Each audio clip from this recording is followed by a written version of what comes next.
welcome back to another week of Nexus Grain Market Updates. And what a week it has been this past 7 days. It is March the 4th, 10:17 a.m. and let's get to the markets. As things stand right now, the price of corn down 13.25 cents in Chicago right now. Across the company, old crop corn I am 408 and 413 is a range.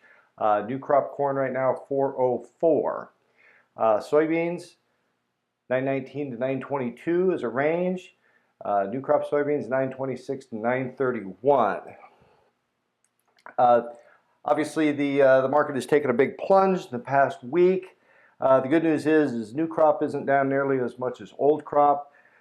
New crop corn right now, as things stand, we're down about 22. Corn around 36 cents. The corn basis, we did roll from the March to the May. In doing so, we picked up about 9 cents worth of basis that we're able to extend to our member owners this past week. What really has gone on and is happening right now with the market being as soft as it is, up through yesterday, from the high of the 18th of February, I had the fund management group around 365,000 contracts long corn. That's a big long position that they were carrying. As of last night, they were down to 231,000 contracts. That's off 133,000. About 36% of their total length got liquidated in just over a 2-week period of time. Compound that, just the past 3 days, we've seen over 100,000 of that occur. So we've gotten hit really hard. I know all of you, as I tell people, all of you read the newspapers, all of you have access to your favorite media. We all obviously have a very fluid situation going on with all the talk of tariffs and the uncertainty occurring in the globe. I'm not going to get into that. We're going to focus on grains today. The export inspections report that came out yesterday, actually pretty good. 53.2 million bushels of corn was packaged up and left the country. We are still 8% ahead of pace on our export track for corn. Soybeans near the high, 25.5 million bushels of corn left the country, and we're right on pace to hit our numbers. The usual players, I'll go over that a little bit as far as where our corn went.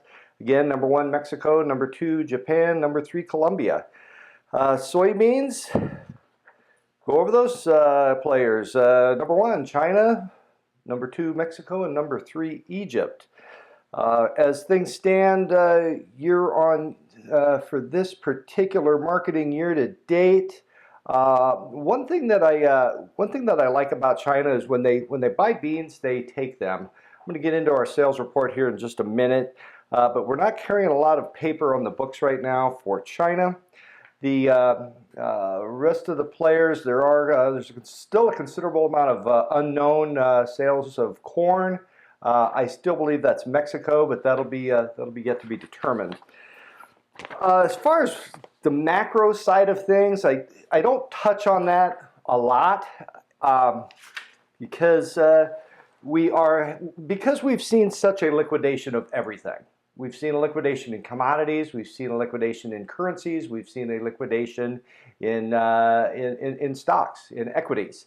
Where is the money going? Well, it's just being put in cash reserves is where it's at right now.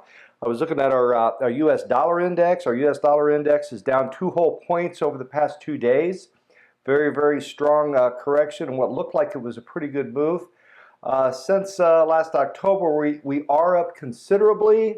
Again, the U.S. dollar, a very stable currency, tends to be a good harborage, but as things stand the past few days, I would say that behavior of most of the professionally managed money is the money is being liquidated out of whatever it's invested in. It's going into a cash reserve somewhere. Likewise, when I look at, again, favorite subject of the modern trade, Our cryptos. Cryptocurrency right now is tracking. I was talking to the company this morning. We're tracking about within 90% of the S&P 500. So really, I don't see anything particularly remarkable with that. It's moving along. It's moving along with the rest of the markets. The export sales. I want to stop on that a minute. That came out last week.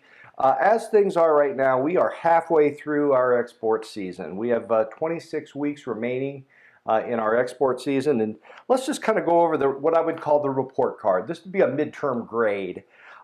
We are standing right now. The last sales that have been announced as of the 20th February. So again, there's some lag there, and this was announced last Thursday.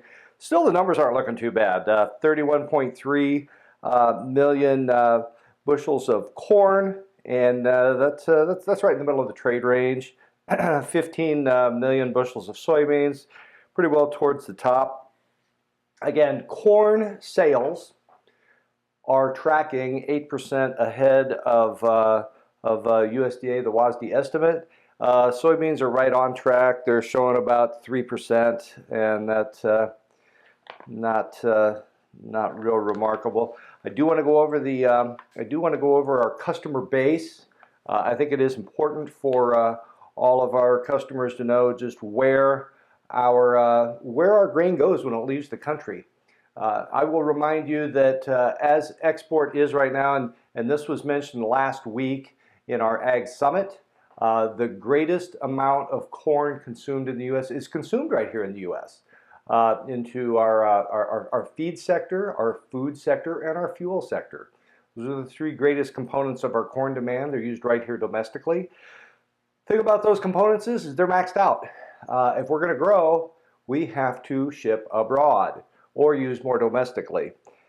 Capacity right now is maxed out domestically, so going abroad is actually the best option right now. So here's our customers. Number one, Mexico. Mexico has taken about half of what they've purchased so far. We've shipped 387 million bushels of corn into Mexico versus sales of 693.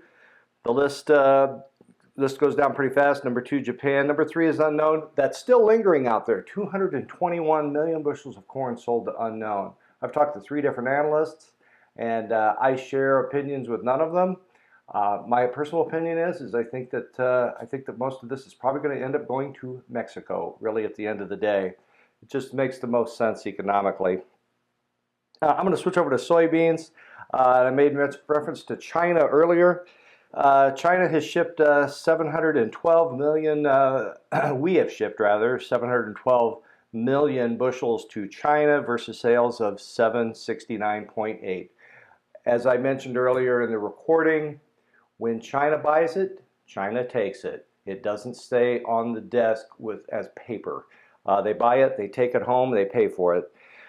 Mexico, number two, unknown again with soybeans. I have 107 million bushels of soybeans sold to unknown. I strongly suspect that that's a combination of both Mexico and China. Makes the most sense to me. Not a whole lot other than we did put on one large sale of soybean oil to India. That's largely been shipped right now. So any speculation that was going elsewhere, being used for any other purpose, no. For whatever reason, India came in. They bought a very substantial amount of soybean oil, 122,000 metric tons of oil, and so far they've taken 106 of it. So that's moving along very well.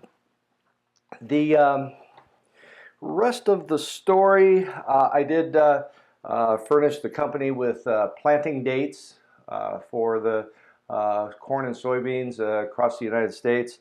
You know, it's hard to believe that, but we're just outside of a month away from our first planting date for corn, April 10 here in the United States, in this part of the United States rather.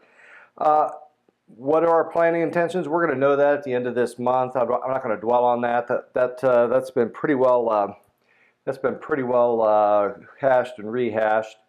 I do want to make mention that as a company, we do have price later available for grains. So if you do have grains in position, you're not ready to price them, and I really don't blame you. But if you want to move something along into town, we are making that available to our customers. As far as what's going on in the marketplace, I've got on the 11th is the next crop production and WASDE report. 1 week from today, we'll have some new numbers. Rest of the week after that, I've got NOPA. So I've got crush report. I don't anticipate that being particularly noteworthy. I think that we're going to see our NOPA crush number again be very strong. I'm seeing good demand for soybeans here domestically, and I would be surprised. I would be surprised if we backed off from last month. That's really about it for this week's presentation. I want you to know that we appreciate you. We appreciate your business. It was great to see everybody come to our grain meetings and our Ag Summit last week. We're going to do that again next year and hopefully bigger. I want you to know that we're here for you, Nexus. We're here to serve you with your grain needs, your agronomy, your petroleum needs, and your feed needs. Reach out to your favorite Nexus representative. We're here for you. Thank you very much and have a great week.